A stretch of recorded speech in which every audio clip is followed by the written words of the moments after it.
Hey guys, it's Allie. Welcome back to Infertile AF, the podcast. This is episode 9. So before we get into talking about today's episode, I'm so excited to announce that we finally have some original podcast music. I've been wanting to add something to the show pretty much since we got rolling, but I wanted to make sure that it was exactly right. And so it all kind of came together when one of my really good friends and favorite people in the world, Timmy Turbo Lincoln, was in town a few weeks ago. Timmy is a super talented musician. He's really creative. He's way cooler than I'll ever be. And he's done music for so many different companies, including Nike, Cheerios, Coca-Cola, and KFC, just to name a few. I mean, he's like super big time. So when he offered to do music for my podcast, I obviously jumped at that offer. And he is slumming here, but I'll take it. So thank you so much to Timmy. I love the music so much. But before you hear it, I want to tell you guys a funny story. So he came to visit New York. He lives in New Orleans, and he called me after he got home and said that he had listened to my episode of the podcast on his flight home from New York. And he was like, yo, girl. He's like, I didn't realize you could listen to podcasts at different speeds. So he was on the flight listening to my episode and thinking like, God, Allie, you sound crazy. I know it's your first episode and you're super excited, but like, calm down, girl. And he listened to probably 3 minutes of me manically talking. And then he realized that he had it on double the speed. So anyway, he did do the music. I love it so much. And I love him. Thanks, Timmy. To see more of his work, check out timlincoln.com. And I hope you guys like it as much as I do. So let's get into, now that we've got the music sorted out, let's talk about today's episode. My guest today is Halina, a friend of one of my besties who lives in Los Angeles. Hi, Leanne. Halina's story is really raw and really interesting, and it goes to places that we haven't yet gone on the podcast. She talks about how being an eyewitness to the terrorist attacks on 9/11 caused her a lot of trauma. We also talk about her PCOS, polyps, and her years of battling an eating disorder.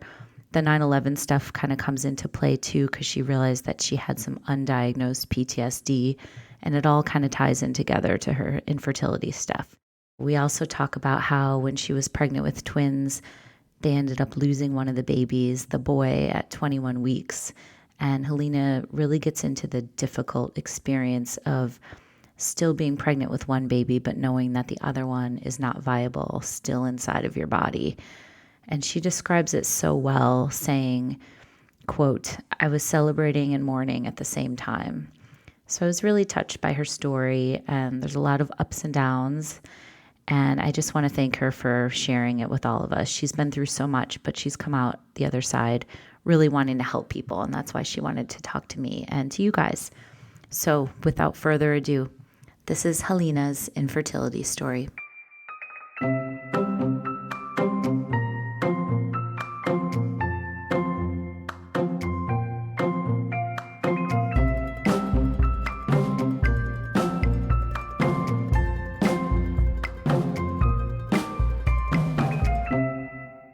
Let's get started. Did you always know that you wanted to be a mom and have kids? So I'm one of 4 kids. I'm the second, and I grew up with lots of cousins, and I grew up around a lot of other families with, large families with a lot of kids. So I was always really comfortable around babies and kids, and it just felt normal to me to be in a family environment with, kids of every age running around. So that for me felt like it was an inevitable part of my future.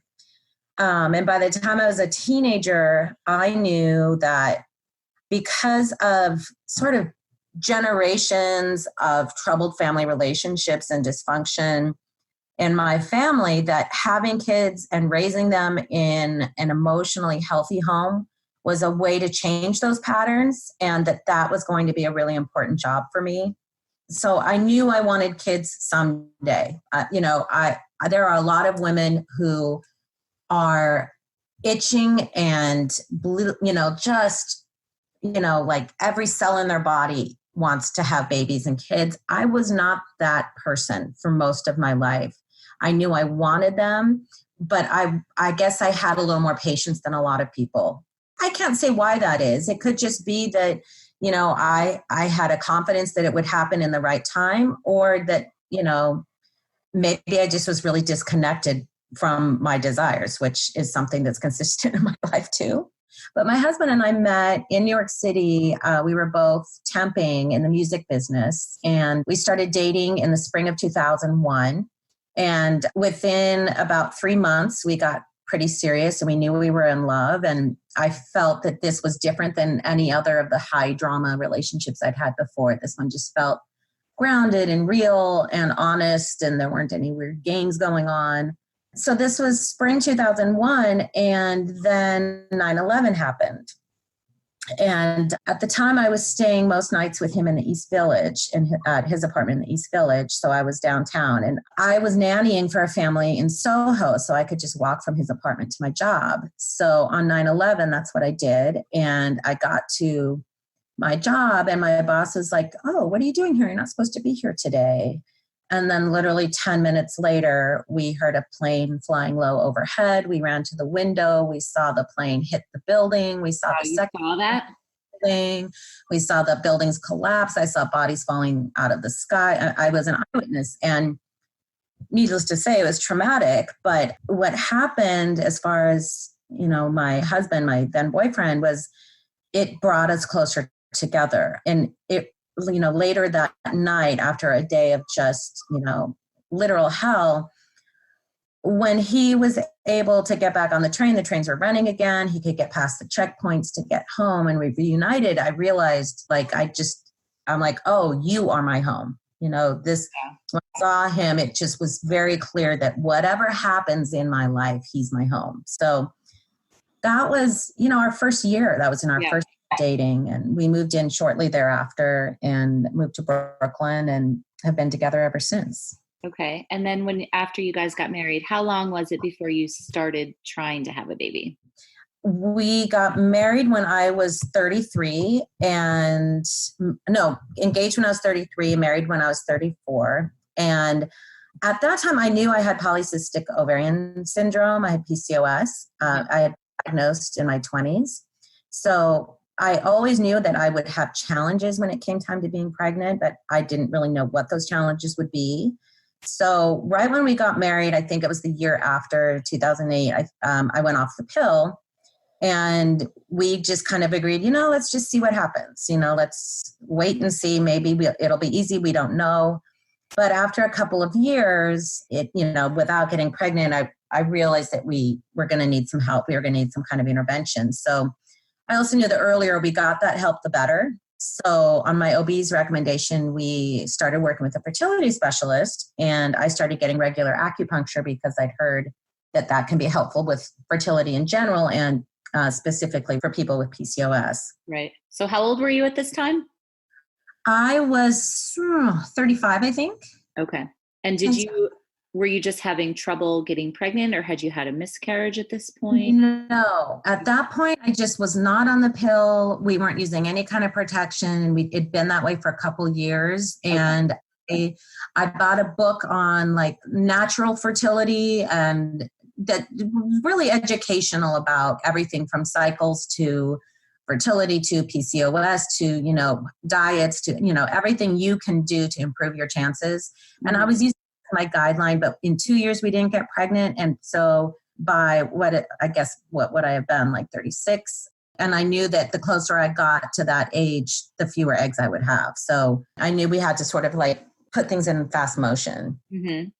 So we started seeing this fertility specialist, and he told us that in our situation that IUI would take several rounds and wasn't always the most effective, and that IVF would probably be the fastest, most, surefire option for us. And so we started meeting with him, and then my OB discovered that I had polyps, and she suggested I get a hysteroscopy. And the fertility specialist said he didn't think the polyps would be a problem, but my acupuncturist, so she knew this specific doctor, and she said, really pushed to have this procedure because it could make implantation difficult. Mm-hmm. So I had a procedure, and the doctor said, oh, it's a good thing we did that because you had one blocking the entrance from your cervix to your uterus. Oh, wow. Yeah. So I was like, and his attitude is like, oh, I'm really glad that I decided to do that. But Yeah. Taking the credit for it. exactly. And so there were just a couple other weird things going on with him too. Like a friend of mine was seeing him and there was some weird invasion of privacy stuff that happened with her. And so I just started becoming wary of him specifically. And it seemed like he might be one of those doctors that's just out to catch some insurance checks and didn't really care about your success rate. If you have any doubts about your doctor, it just becomes, like you're freaked out anyway. You're emotional. Already such a complicated and emotional situation. You don't need the red flags of like trusting your doctor. Exactly. So, I, at this time, my acupuncturist was telling me that I had to change my diet.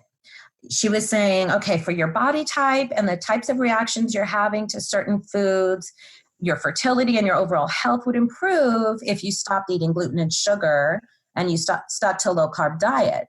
So I kept trying to be consistent with my eating. Like I kept trying to okay, I'm going to do it. I'd leave her office. I'm like, I'm not going to eat any, sugar this week. And I could not stop eating these things I knew weren't healthy for me. And I felt like I had no control over what I was eating. And one day in 2010, I had an epiphany and I became just suddenly aware of the fact that I had some pretty serious food and eating behaviors, food issues and eating behaviors that weren't healthy. That you and I passed and they were like coming back up to the surface, or that they were starting then? They had been going on most of my life, but they'd become more extreme in recent years. And I was doing things unconsciously. Oh. And I suddenly had this moment of consciousness where I was not going to eat any carbs that day. And I looked down at the empty plate of cheeseburger deluxe that it just finished eating and the empty ice cream cart. And I'm like, what happened? When did I eat this? Wow. So I basically realized I'd been yo-yo dieting. I'd been restricting food and calories, and I'd been compulsively dieting and then compulsively eating and binging. And I'd been doing this without consciousness around it for years. Mm-hmm. And then I found a support group and I realized that I had an eating disorder. Basically, in large and small ways most of my life, but it became exacerbated on 9/11, and that I'd been in this 10-year dark hole of disordered food behaviors, and that I believe was trauma induced, and that I'd undiagnosed PTSD, and I was self-soothing and medicating with food. And in going to these support group meetings, I just realized that this was where the fire was that had to be put out in my life. And so my recovery from this eating disorder became my primary focus for about 2 years. Nothing else mattered until I got well. I'm not be able to have a healthy pregnancy, but also for me, because I'd always known I wanted to be, the healthiest mom I could be emotionally and mentally, that I couldn't be the mom I wanted to be if I was in an active eating disorder. Mm-hmm. And the idea of having kids someday and not having the tools to teach them how to, behave around food was terrifying to me. Mm-hmm. I mean, it's on a daily basis, but that's just what it's like living with an eating disorder. But my recovery became my priority. So it was sort of all this fertility stuff goes on the back burner. So we stopped going to that fertility doctor for multiple reasons, but the main one was I just needed to get my life right, And so that was in 2010. And then around that time, it was a couple years later, my husband was offered a pretty great job in LA. And we had been talking about leaving New York. We were just tired, the older we got, the harder it was for us to enjoy living in New York. And we were kind of reaching our breaking point. So we were looking at our lives and we were looking at the kind of life we wanted our future kids to have. And it was hard to picture that happening in New York. And so we kind of made a big life change and we moved across the country in 2012. So I had 2 years of recovery and felt like a new person. I felt more connected to my body, and I had a mind-body connection that I hadn't experienced since before 9/11. And by the time we got here, we kind of moved things into fast motion. I had a best friend here with 3 kids that she and her wife had using IVF. They loved their doctor, so we started seeing him right away. And we just kind of put the pedal to the metal at that point. That first year in LA, we did an egg extraction. And one benefit that a lot of women, not all, but a lot of women have with PCOS is that we can make a lot of eggs that our ovaries hold on to. So if you have the right kind of fertility medicine, your ovaries will make an abundance of eggs. So then for my extraction, I want to say that I got more than 20 eggs out from extraction, which, for anybody listening to this that got 2 eggs, please don't compare yourself because every scenario is different. That was, the lucky side of having this, hormonal disorder. Right. And then from those eggs, I think we had 12 strongish embryos. Wow. So that first year, we implanted 3 embryos and we got very, very, very lucky. And we were pregnant after just one try, one implantation. We were pregnant with twins. Uh-huh. And so this was 2013.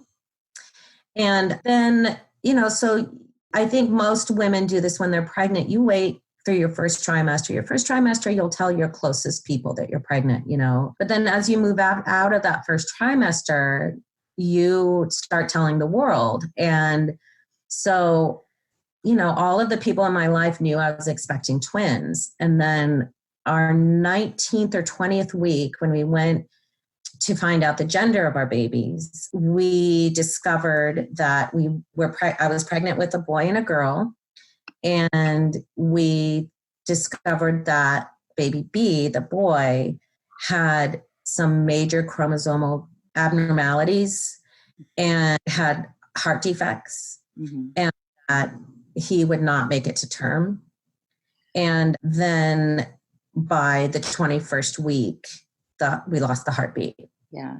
You write so eloquently. You wrote an article for Cosmo about this, going through this experience of being pregnant with twins and losing one in utero, which was just so devastating. But I wanted to read something that you wrote because I loved the way that you phrased it and so you went to your 20-week appointment, as you said, you found out the gender, but when the doctor walked into the room, basically you knew that something was wrong. You could tell by the look on his face. And then you talk about how you had to move they wanted to do testing immediately. So you moved to the waiting room and you write, with other pregnant women who were sitting smugly in maternal bliss. And that line resonated so hard with me because I think that's something that I really want to crack open a little bit and talk about, because there's this pregnancy kind of jealousy thing that you go through when you're having a hard time, where when you see other women, at least for me, I would just start to seethe. And then you are like, oh my gosh, I'm such a terrible person. Why would I think that way about somebody? They're so happy. Why would I want to shit on their happiness? But it's just this thing that I think doesn't get talked about a lot because it's kind of shameful and you don't want to admit that you have jealousy. But I'd love to hear your take on that. What exactly were you feeling about, seeing all these other women? Well, that moment was, I don't know how else to say this. It was just fucked up. It was just a total mind fuck because I was still pregnant. Right. I still had this blissful information that I was pregnant with a healthy baby girl. Yeah. Meanwhile, I'm sobbing because I was concurrently losing a baby. Yeah. And so I was celebrating and mourning at the same time. In this room, it was problematic because I'd just been given this devastating news, and then I was escorted into a secondary waiting room full of pregnant women who were just waiting for their nutritionist consultations. These are women in their 3rd trimesters who are just at an appointment. The staff made a real error in telling us to wait there. Yep. But more to your point, I may be one of those women that some other women struggling with fertility would be jealous of, like, oh, what's it like getting pregnant your first round with IVF? So I think it's very easy when you're going through any kind of struggle to have to compare yourself to other people, and then you find yourself despairing. So at that time in my life, I was very able to stay focused on me, my path, and my road. So I personally, on a regular basis, didn't compare myself to other people that I felt had what I wanted, but I couldn't get there because I had what my closest girlfriends wanted. Do you know what I mean? I had girlfriends who were older than me that had gone through this, who had dozens of miscarriages. I had friends who found out they didn't have any viable eggs and used, egg donors. So I was able to see my fortune, but for me, my personal struggle was balancing my fortune with my loss. And in that room, yes, looking around at these other women that were not struggling, the thoughts I had were, I would say, I was like, you don't know pain. Like, how dare you make any assumptions about what I may or may not be going through? Maybe you're going to go through this someday. I don't have any reason to believe any of them were judging me. I'm sure they were looking at me like, oh shit, will I get good news, bad news too? So I think when we're all going through it, we're all so afraid of what could go wrong that we can kind of choose to live in that fear. I will say for me personally, though, because of my recovery program, I think it's because of my recovery program, I was able to sort of stay in my own lane. And also it just was such a deeply personal moment that I just didn't really have time to take in anybody else around me other than the discomfort of sobbing in a room full of people. Right. And you talk about, again, another like eloquent way that you phrase it was, you talked about being terrified that when your daughter was born, you'd be trapped by grief. And I thought that was such a powerful way to look at it, but that you chose to focus on what you had and not what you had lost. So I'm sure that was harder than it sounds, but was that kind of where you were going with your head, at least? Yeah. I didn't know how to process what I was feeling. But at the same time, you don't know what it's going to feel like to be a parent. No one knows what that's going to feel like. You can't predict it. You can't anticipate it. And I didn't want to stay attached to the idea of having twins, because even though I couldn't understand why I had to lose one, why I was going through this, in the grand scheme of things, if I have a higher power that, some people call God, why was God doing this to me? Why was God abandoning me? Why did I have to go through this? Which was also tied to my PTSD, because I've never understood why I had to be there on 9/11, why I had to see that, why me. And I think it's that phrase, that why me phrase, that goes through all of our heads when we're going through any kind of struggle. So I had to find a way to accept that this just was my journey. And I let go of my attachments to a specific outcome. And in this particular scenario, when it came to, having my baby, I didn't want to be a half mom. I didn't want to be half a mom or distracted mom thinking about what I'd lost. I wanted to fully feel the joy of what I had. I was overjoyed to be having a daughter. I had the thought going to the hospital that day, I was terrified that I wasn't going to have daughters because God didn't think I deserved to have daughters because I had an eating disorder. Oh, wow. And it's a totally irrational, insane thing to think, because of course all I wanted was healthy babies, that's all I wanted. But if I were to honestly look at my heart's desire, I wanted daughters, because I wanted the opportunity to share with them my own personal journey and growth, as a girl and a woman. And so I wanted to feel that joy, and I was really overjoyed to be having a daughter, and I didn't want to half that joy because I was losing another baby. Mm-hmm. So I didn't know how I was going to get there. I didn't know how I was going to get to that joy. I just wanted to be sure I got there before she was born. Right. And there's another part where you talked about your baby shower, and the way that you described it, I thought really nailed it, where you said, at my shower, the tulips, cake, and the loving messages written to my baby girl, dangling delicately from the chandelier, were a pleasant diversion from the feeling that I was attending a funeral at a wedding. Ooh, that gave me chills. There was a hole in it that everyone could see, you said. Yeah. I mean, So the timing of the shower was so close to losing the twin. Like it was within a month, I think. And it's because I was expecting twins. We planned an early shower so that I didn't have to worry about traveling later in my pregnancy. And we talked about canceling the shower, but to me, that felt like canceling my joy. Yep. To me, that felt like I was more honoring my loss than honoring my, my daughter. So we moved ahead with the shower, and my sister and my mom lovingly, told everybody in my life that, what had happened, and that I didn't want to talk about it, and that we were focused on, our beautiful girl that was coming into the world. So yes, I walked into that shower just ready to celebrate, but I knew every person in that room knew exactly what was going on in my heart and in my head. And these people knew me better than almost anyone. So it was hard to make eye contact. There was just this, the elephant in the room no one was going to talk about. And they were so respectful to not even like put a hand on my shoulder and say, "Are you okay?" That wouldn't have been an appropriate thing to do that day. And it was a beautiful, beautiful shower because everybody in my life kind of knew better than to do that. But, this was what was so messed up about my pregnancy, is that in the back of my mind, as my daughter grew, I knew that the remains of the other twin were calcifying at the same time, So as she flourished, as she grew, and as she took over my womb that she had been sharing, I really, on a spiritual level, wondered how aware she was of that. I wondered how she, if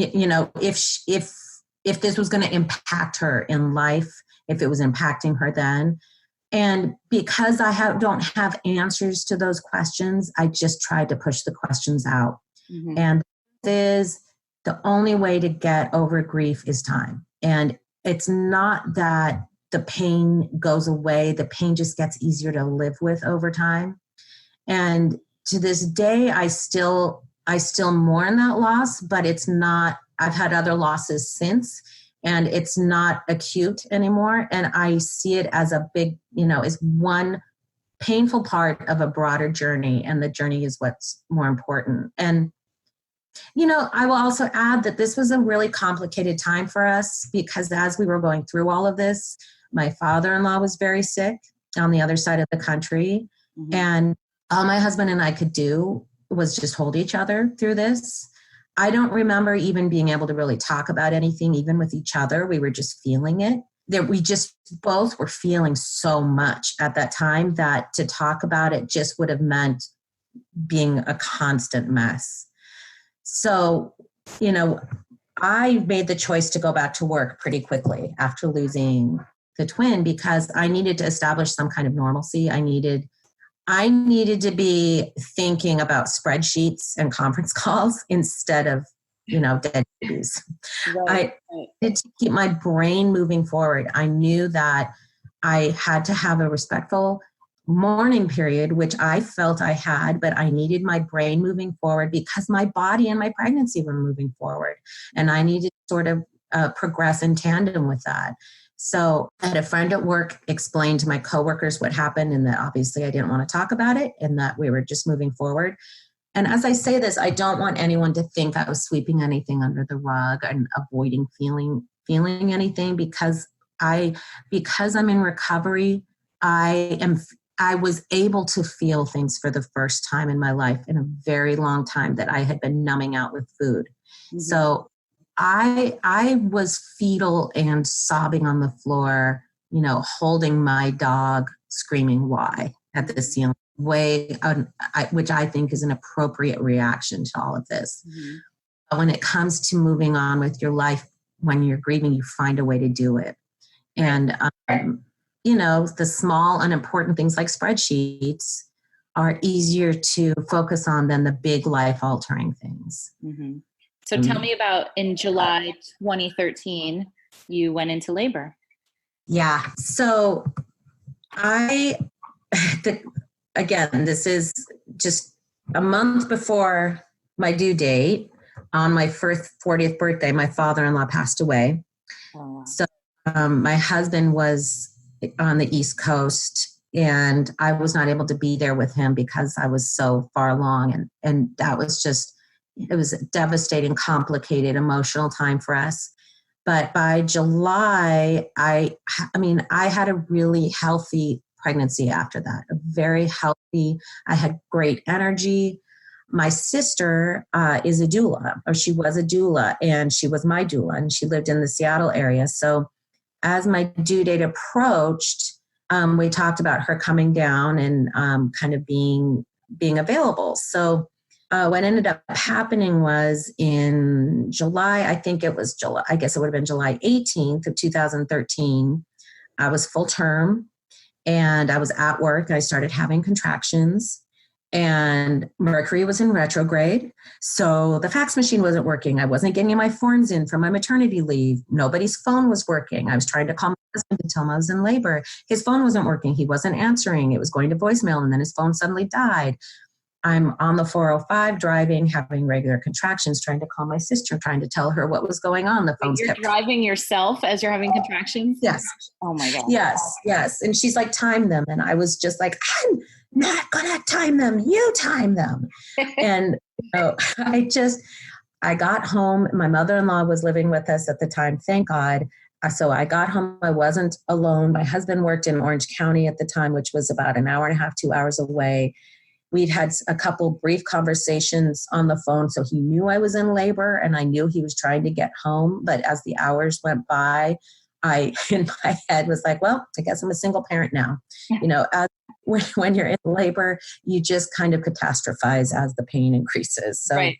I just remember sitting in my house at my computer, listening to the Grateful Dead, sitting on a yoga ball, bouncing through every contraction as they came. And then my sister said, try to take a nap. I'm getting on a plane. I couldn't nap. So my labor was progressing really, really quickly. She got here, I think, at around midnight. And at that point, I was actually in active labor. So when she got here, I got in the bath. I continued to labor at home. I was having back labor, so it was really intense. And but I will say, having a doula, I always say having a doula is like having the professor in the room with you when you're taking the test, giving you all the answers. Because all of the fears that come up when you're in labor, like, whoa, I've never experienced this kind of pain. Is this normal? What should I do? The doula is there to tell you, yes, it's normal. Here's what you can do, and help you feel good about whatever decision you're making for yourself. Now, I labored at home. I reached a point where my sister said, I think maybe we can go to the hospital now. We can take our time. We got to the front porch. At that point, I started like crouching down. Oh, no. We got in the car and my husband decided to take a different route to the hospital for some reason. And I'm having back labor in the car. We got detoured. It took us longer to get there. We get to the hospital. I was 9 centimeters dilated. They were trying to get the heart rate of the baby and they couldn't because the baby was so low. The OB came in, looked at me and said, we have to get her directly into delivery. So like 4 pushes and 500 profanities later, my girl was there. She was in my arms. And it was an easy, fast labor. My sister turned to me and said, congratulations, you just had your 3rd baby first, because it was such an easy, fast labor. And, at the time I was like, well, maybe I earned this. Yes. I know you said the universe rewarded you with a fast and drug-free birth. Yeah. And I will say this with later, I'm skipping ahead, but my second daughter, it was a completely different situation. It was an induction. It was drugs. It was in the hospital. She took her, she didn't progress. So like, there's no right or wrong way to have a baby. But for a first time after everything I'd gone through, it really did. It was a beautiful, beautiful, rewarding experience. Right. And your sister, who was your doula, as you said, she asked if you wanted to see the remains of baby B, and you said no, which I thought was really interesting. Can you tell me a little bit more about that? Yeah.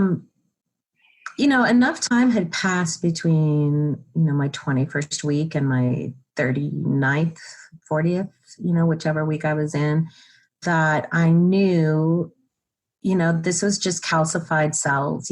This was, a lump of cells. And I thought, seeing it, if it resembled anything like a human, would just be, I mean, why would I want to see, why on earth? Unsee that. You can't unsee that. And the whole point of me being in that room was in my arms already, like this life that had been given to me was already in my arms. And I had mourned the loss already. So for me, it would have felt like digging up a grave. Mm-hmm. It felt wrong for me. And that's not to say that if, somebody in that position made a different choice that, that would be wrong. I'm not saying that at all. I'm just saying for me, it would have felt like digging up a grave. And why would I want to do that? A, and B, why would I want to do that on my, at the birth of my daughter who was in my arms?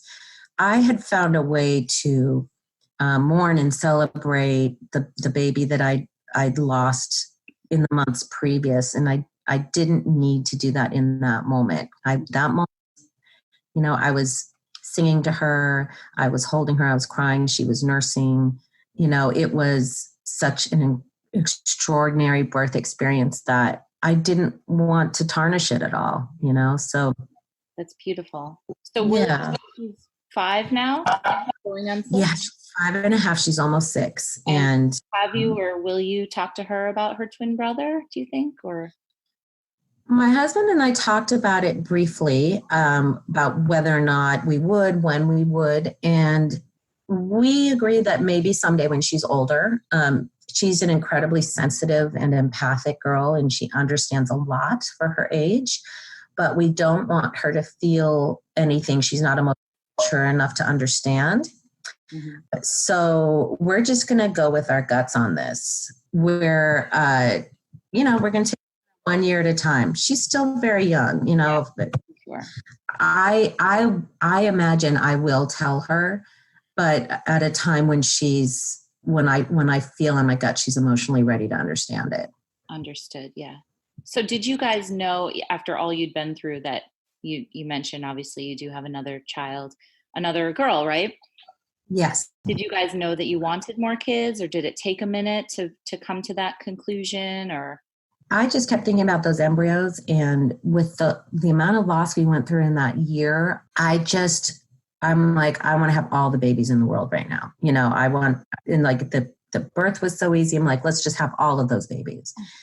And, so there wasn't any real logic to it. It was just like an emotional, yes, let's keep moving forward. Let's keep moving forward. And then when my daughter was 2, we went through a second round of IVF and got pregnant after 1 round. We implanted 2 embryos and got pregnant. And then sometime between having my first daughter and this pregnancy, they invented this amazing test that at 13 weeks tells you, if there are any chromosomal abnormalities and the gender, right at 13 weeks with the blood test. So that was a huge relief to have access to that test. And my doctor called and gave us the results and said, this is a healthy baby and you're having a girl. And it was a full moon that night. My husband and I went for a walk and just talked about getting stuff out of storage. And that night I had a miscarriage, and we lost the girl, and it was a horrible, horrible,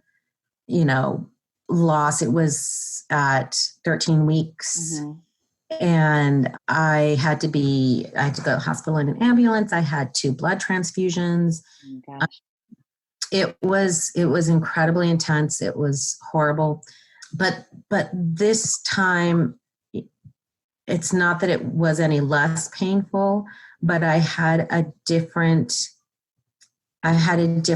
sort of spiritual reaction to it. The first time I had a crisis of faith. I felt abandoned by God. I couldn't understand why I had to endure this. But with this one, I felt held by the other mothers in my life. And I was able to feel the grace of my husband's love for me. And I was able to find some gratitude in the experience, gratitude for the other women in my life, the other mothers, my friends who had been through this. My niece happened to be staying with us. So even though it was a hugely traumatic experience for her to witness, she was able to be there with my daughter. Mm-hmm. So getting through that, I experienced what some people call God. But I experienced that in the form of gratitude and love. So it was incredibly painful. It was a horrible loss, but I felt something sustaining me this time through it that I hadn't had the time before. Mm-hmm. And then we waited, I think, another year before trying IVF again. And we had a successful round. We implanted 2 embryos. I got pregnant. I went through, all the same anxiety and stressors in those months, those weeks, moving up to that 13-week mark. And then actually had a scare because I had some spotting and, I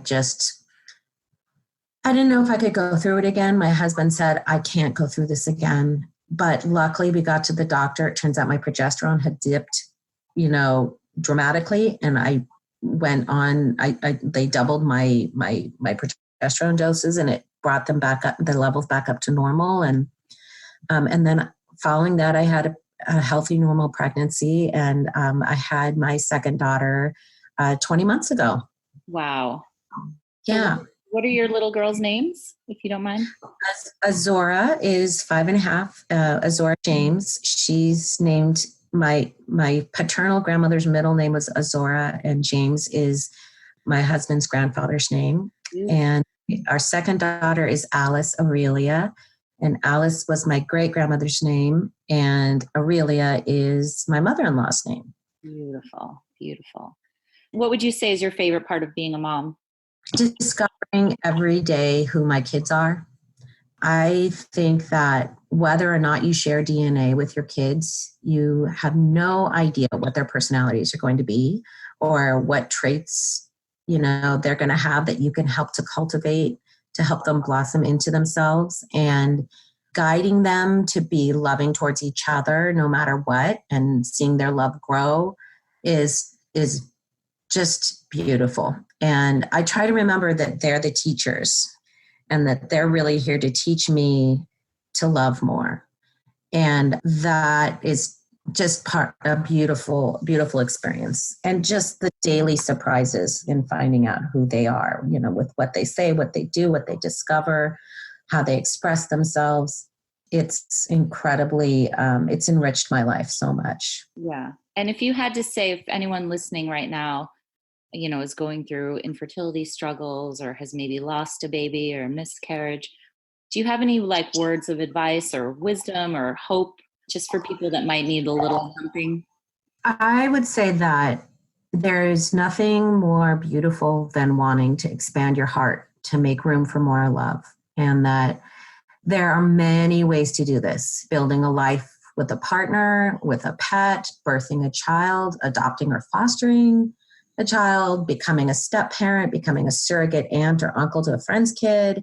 If you're somebody that is trying to become pregnant, try to look at the journey as expanding the love in your life.